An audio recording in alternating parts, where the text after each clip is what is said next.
Hello everyone and welcome back to our series on Macbeth. In this video, we will be studying Act 3 Scene 2. Although this is a short scene, it is extremely important because it marks a major turning point in Macbeth's character. We see a clear change in his thinking, his relationship with Lady Macbeth, and his willingness to commit future crime. So let's get started. Before we begin the scene, let's quickly revise what has happened so far. Macbeth has now become the King of Scotland after murdering King Duncan. However, becoming king has not given him peace of mind. He is deeply disturbed because the witches had also prophesied that Banquo's descendants would become the kings. To prevent this prophecy from coming true, Macbeth has secretly planned the murder of Banquo and his son Fleance. As the scene begins, Banquo and Fleance are expected to travel that evening while Macbeth is becoming increasingly ruthless and anxious.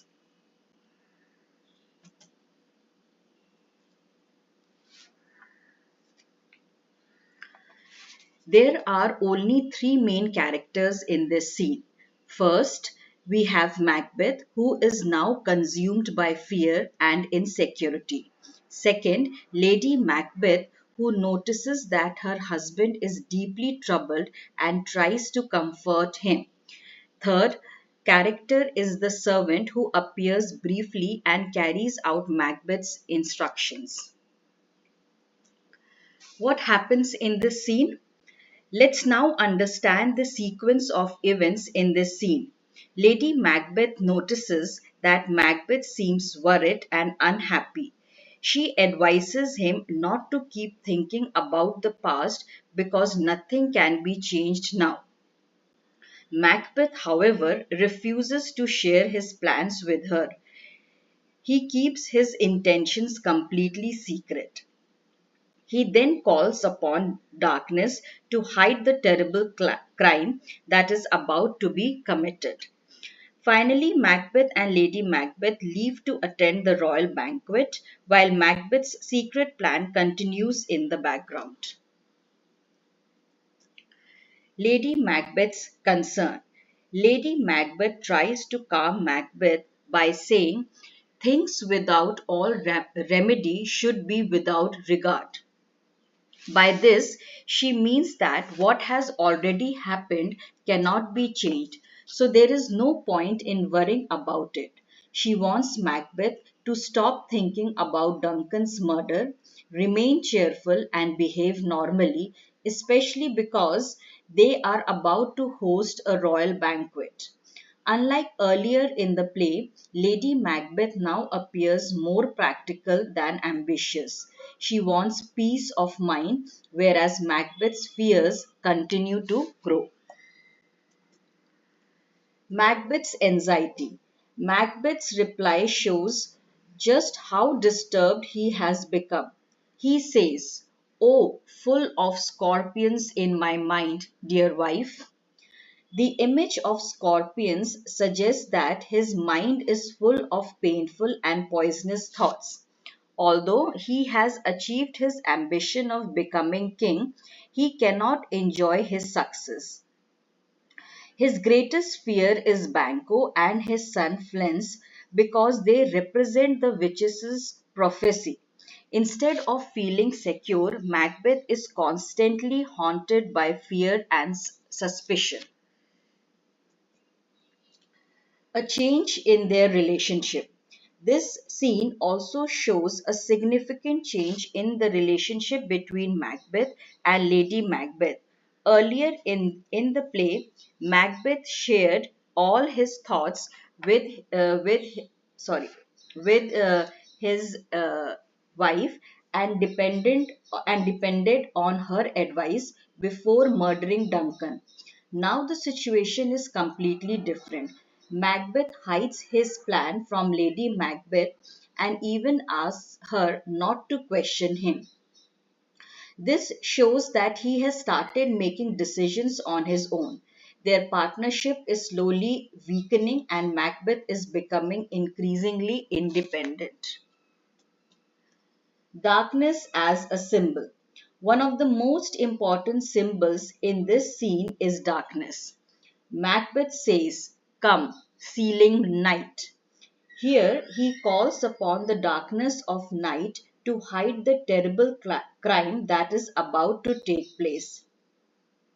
In the play, darkness is closely associated with evil, secrecy, and moral corruption. As Macbeth welcomes darkness, we realize that he is no longer struggling against evil. Instead, he is willingly embracing it. Macbeth's troubled mind. Macbeth then makes another important observation. He says, "Better we be with the dead, whom we, to gain our peace, have sent to peace." Here, Macbeth is referring to King Duncan. Ironically, Macbeth feels that Duncan is more fortunate than he is. Although Duncan is dead, he is free from fear and suffering. Macbeth, on the other hand, is alive but cannot enjoy peace because his guilt and constant fear continue to disturb him. This shows that ambition has brought him power but has taken away his peace of mind. Now, the important symbols in this scene. Let's quickly revise the important symbols used in this scene. The scorpion, the scorpions symbolize Macbeth's disturbed and poisonous thoughts. Night represents evil, secrecy, and the cover under which crimes are committed. Darkness symbolizes the concealment of evil deeds and Macbeth's moral decline.